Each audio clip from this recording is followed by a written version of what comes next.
Nabi Isa alaihissalam, putra seorang wanita suci bernama Maryam, disebut urutan ke-24 dalam jajaran Nabi dan Rasul sebelum Nabi Muhammad SAW. Dialah Nabi yang lahir ke dunia dengan cara ajaib, lalu pergi dari dunia dengan cara yang ajaib pula. Namanya Yeshua. Dalam bahasa Ibrani, Isa alaihissalam dikenal dengan nama Yesua atau Yesus. Yod. I-O-D. Bacanya Iod. Iod seperti ada Y. Tapi itu I-O-D. Yod hurufnya. I. Nah kata-kata huruf I ini, Yod ini, di kampungnya Nabi Isa alaihissalam, Ibnu Maryam, itu dia dipanggil depannya. Jadi Yeshua Hamasiah itu adalah Isho. Hamasiah dalam bahasa Ibrani artinya Al-Masihu. Itu dia dalam bahasa kampungnya di Bethlehem yang berbicara dalam bahasa Aramea, Aramaik Syriak, Isho, Yeshua, Hamasiah dalam bahasa Ibrani, di kampungnya Hamisa. Isa alaihissalam, Yesus, dan Isa al-Masih adalah sebutan untuk satu orang yang sama. Jadi Isho Hamisa, Yeshua Hamasiah, Hamasiah, Masiyah, Masihu, bahasa Arabnya Al-Masihu. Karena bahasa Aramea, bahasa Ibrani, bahasa Arab itu satu ikat rumpun bahasa Semit. Bahasa Semitik diikat itu, satu keluarga. Sama. Bacanya dari kanan ke kiri. Ada huruf-huruf yang masih sama sampai detik ini, ya. Walaupun sudah tidak dipakai, ya. Bahasa Aramea sudah mau punah, terserahlah. Tapi namanya Isho. Isho Hamisa. Yang orang-orang Aramea ini berbicara kepada orang-orang Syria. Orang Syria translate itu menjadi Isa al-Masihu. Orangnya satu. Nabi Isa alaihissalam diutus untuk membawa risalah bagi Bani Israel. Di antara isi risalah tersebut adalah kabar kedatangan Nabi setelah dirinya. Nabi tersebut bernama Ahmad atau Muhammad. وَإِذْ قَالَ عِيسَى ابْنُ مَرْيَمَ يَا بَنِي إِسْرَائِيلَ إِنِّي رَسُولُ اللَّهِ إِلَيْكُمْ مُصَدِّقًا لِمَا بَيْنَ يدي من التوراة ومبشرا برسول يأتي من بعد اسمه أحمد. Kabar kehadiran Nabi setelah Isa alaihissalam itu termaktub dalam Bible atau Alkitab. Ketik aja Yohanes pasal 16 ayat 13. Nanti webnya pilihnya Sabda Paralel.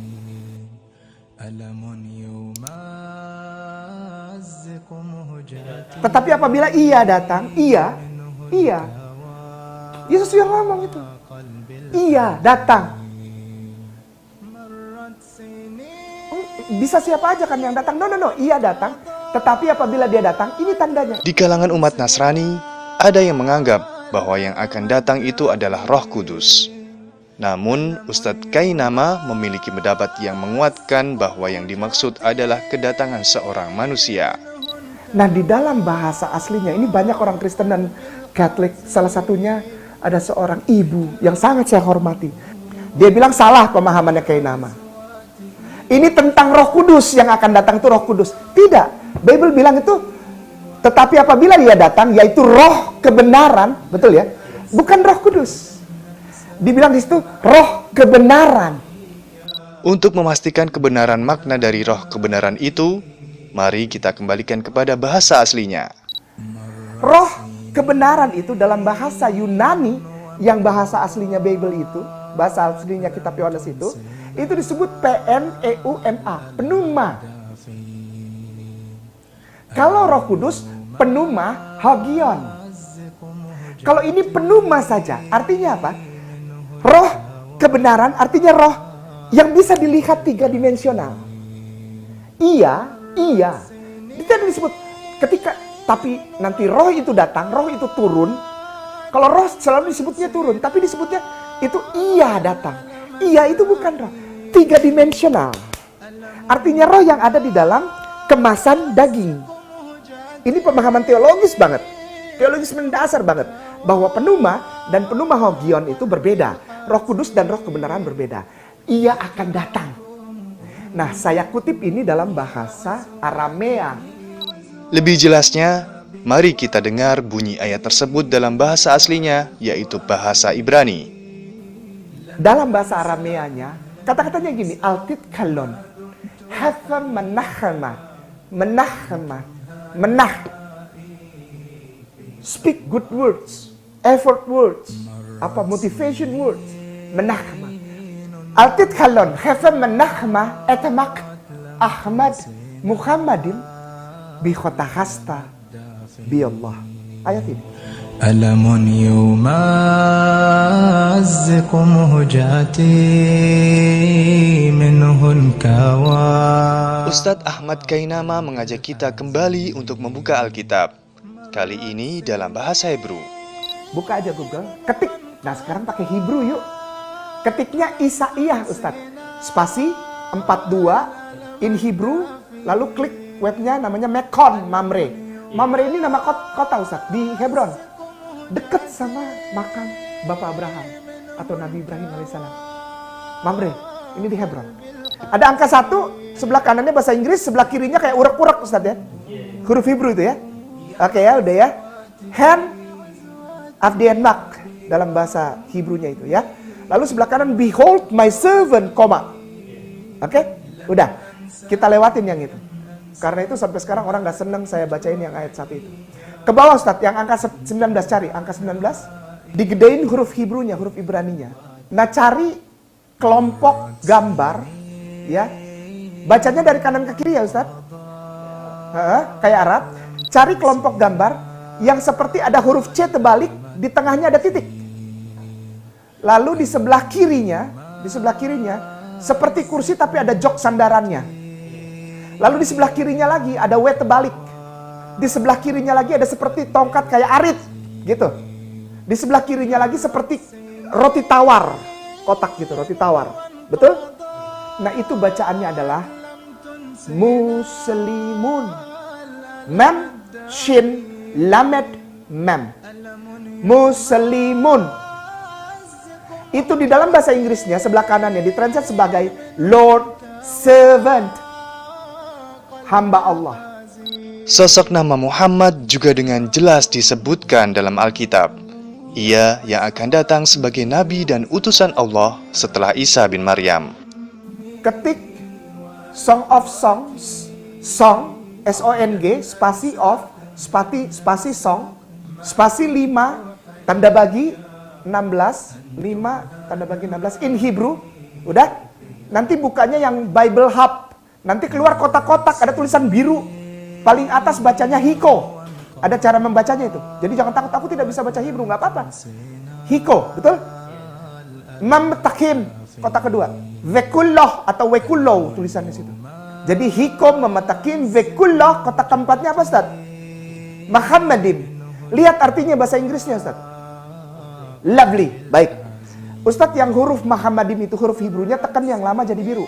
Copy, salin. Keluar dari situ ke Google Translator. Nanti ada 2 kotak, ya kan? Yang sebelah kiri bikin Ibrani atau Hebrew. Sebelah kanan Inggris. Sebelah kanannya ditranslate kepada bahasa Inggris. Siapa ia yang Yesus sebutkan? Dipastekan aja. Apa bahasa Inggrisnya itu? Muhammadim. Pakai U kan? Oke. Allah kabir. Bible bilang Muhammadim, bukan lovely. Bagaimana bila ada yang berpendapat bahwa Muhammadim itu bukan Muhammad, tetapi arti lain yang dalam bahasa Inggris disebut lovely? Sekarang Ustadz mohon maaf, supaya fair, supaya saya dibilang nggak mengada-ada. Inggrisnya dipindahin ke kiri, Ibraninya dipindahin ke kanan. Supaya fair. Sekarang bahasa Inggrisnya sebelah kiri, bahasa Ibraninya sebelah kanan, tulisnya L besar, O-V-I-L-Y, lovely yang tadi Ustadz baca. Apakah sama keluar hurufnya seperti itu? Kan gampang aja. Beda. Seperti kotak tidak sempurna gitu. Ya kan, kayak kursi gitu ya. Lalu seperti gini, jok gitu. Lalu ada koma. Lalu ada seperti jok lagi. Itu bacanya habaib. Lovely dalam bahasa Ibrani disebut habaib, bukan Muhammadim. Bukan itu saja, dalam Bible ternyata juga disebutkan bahwa Nabi setelah Isa itu akan menerima perintah untuk membaca atau Iqra. Padahal Nabi tersebut tidak bisa membaca. Ketik aja dari home lagi. Ketik Yesaya biasa spasi 29 pasal 29 ayat 12. Yesaya pasal 29 ayat 12, nanti sabda lagi Ustaz. Kliknya sabda. Apa katanya Ustaz? Dan apabila kitab itu diberikan kepada seorang yang tidak dapat membaca dengan mengatakan, Baiklah, baca ini. maka ia akan menjawab, Aku tidak dapat membaca. Ya.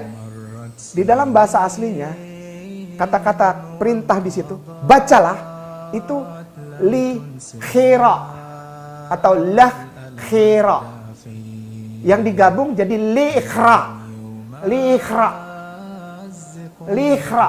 Bahasa Hebrunya lamet, yod, hat, rash, lalu ditutup dengan ayin, bukan alef tapi ayin. Li ikhra. La ikhra.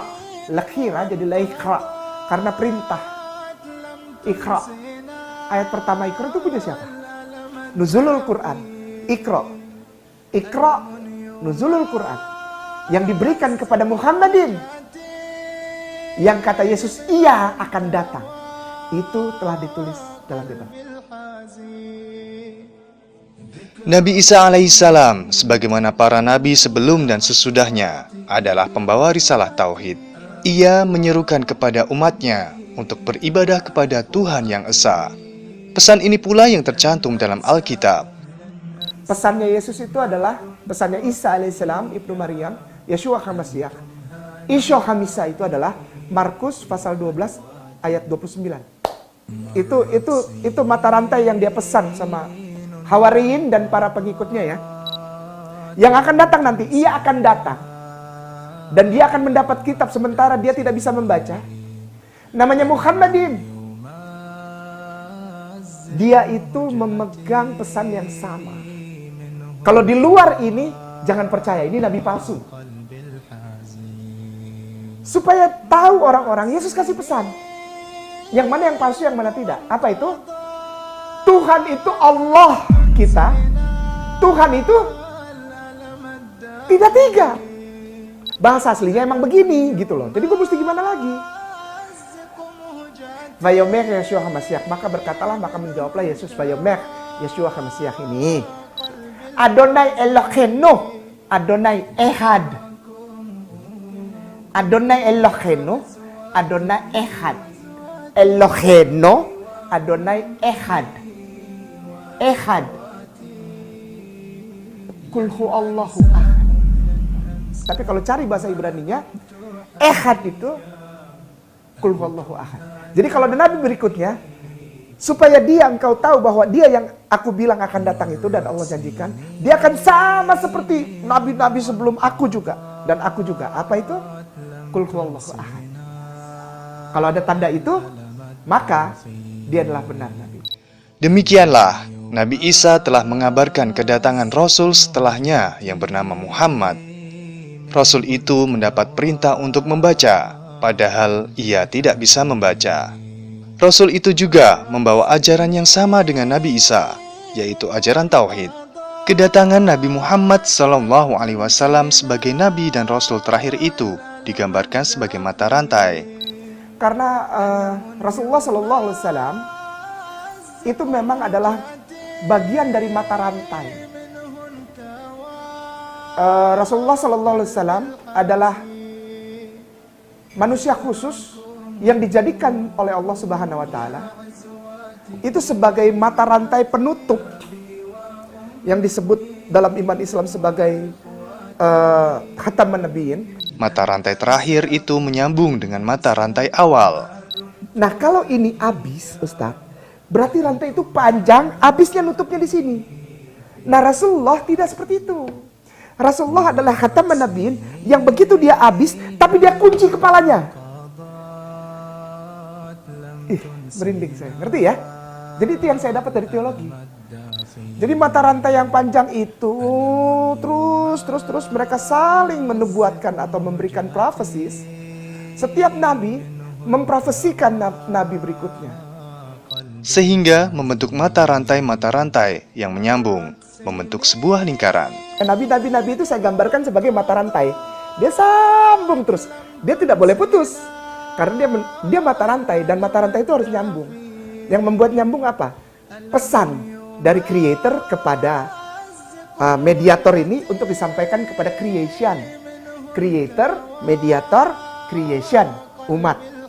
Pencipta, orang di tengah ini, Rasul, Nabi, utusan, spread the news from the creator to all creation. Gitu ya.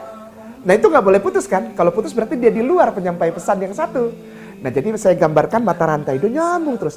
Nah Yesus ini, Yeshua HaMashiach ini adalah mata rantai satu. Iya dong, mata rantai.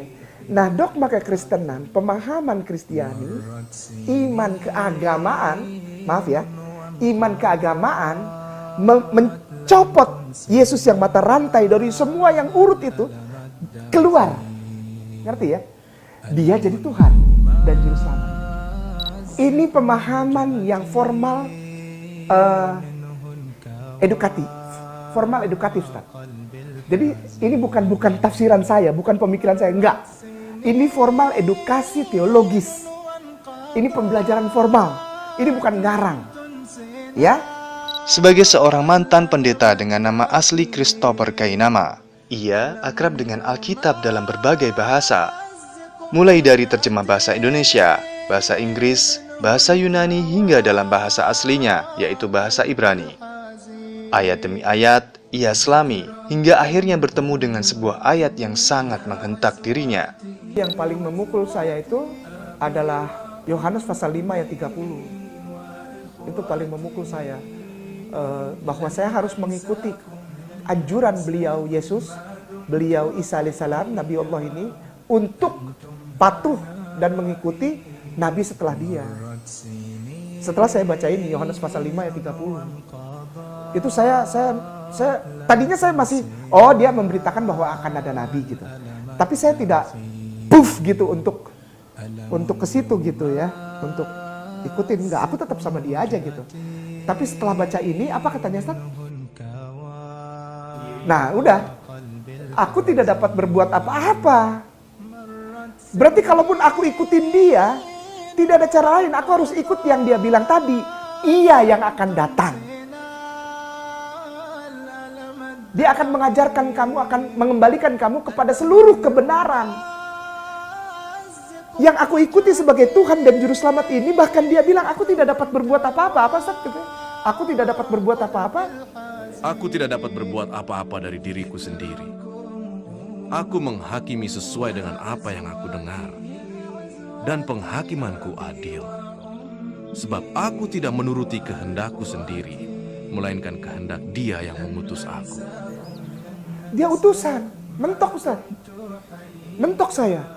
Yesus yang aku agungkan, bahkan aku diampuni dosaku, ternyata dia tidak bisa berbuat apa-apa. Bukan saya yang bilang, beliau, dan aku masih cinta sama beliau. Dan semua orang muslim di seluruh jagat raya ini memuliakan Isa kok. Cinta sama dia.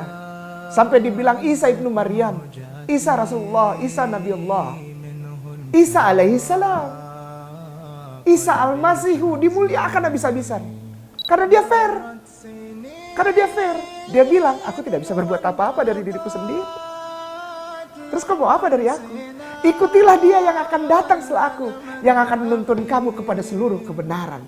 Namanya Muhammadin. Dia dapat kitab dan dia tidak dapat membaca. Dan kuncinya dia akan membawa kamu kepada Qul huwallahu ahad. Saya tidak menyerang, saya tidak menghina, tidak insulting, tidak underestimate, tidak. Aku sayang dan aku muliakan. Aku tidak menyalah-nyalahkan Bible kok. Nggak pernah. Justru aku bilang Bible benar. Ada mungkin yang sudah dirubah menurut pengakuan dari Bapak gereja yang dihormati, yaitu Paus Benediktus ke-16 pun dia keluarkan statement tentang ayat-ayat yang adalah imbuhan. Silahkan dicari sendiri. Paus Benediktus 16 mengeluarkan statement traktat dogma tentang ada ayat-ayat. Banyak, Ustaz. Bukan orang Islam yang tulis, bukan saya yang mu'alaf, bukan. Yang bilang ada ayat-ayat sisipan, ayat-ayat palsu, ayat-ayat yang dibuang, itu justru Paus Benediktus 16. Gitu ya. Kesadaran itu ia peroleh justru saat ia belajar Alkitab langsung di tanah kelahiran Nabi Isa alaihissalam. Kegoncangannya oleh ayat-ayat Alkitab itu pun sempat ia klarifikasi ke para rabi Yahudi di sana. Apa hasilnya? Rabi Yahudi, klarifikasi saya kepada mereka, justru membuat saya makin sedih. Justru saya bukannya mendapat kekuatan untuk jadi Islam, atau saya mendapat kekuatan untuk tetap Kristen. Justru saya makin kacau karena apa? Orang Yahudi nggak ada yang respect sama Jesus. Jangankan untuk jadi Tuhan, untuk jadi Nabi, untuk jadi anak manusia saja tidak dianggap. Ustadz maaf, boleh diketik Gittin, Gittin spasi 57A. Ini yang saya mohon ini, agar ini jangan dibuka gitu. Tapi kenapa dibuang ke web? Ini pandangan Yahudi tentang Yesus. Tuh, itu tuh. Saya dapat jawabannya itu. Bagaimana tentang Yesus? Apa Ustadz bacain lagi? Jadi jangan saya yang baca. Nanti saya dikira bohong.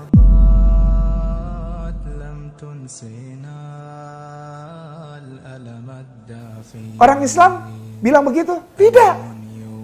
Orang Islam memuliakan Isa alaihissalam. Terus kenapa orang Kristen dan Katolik benci sama orang Islam? Janganlah. Ya, toleran gak orang Islam? Toleran, karena kita memuliakan. 25 kali nama Isa alaihissalam dalam Al-Quranul Karim. Bahkan kita berikan surat khusus kepada maminya, opanya kita Al-Quran ada. Ini yang membuat saya pikir, bagaimana kalau aku tanya tentang Islam?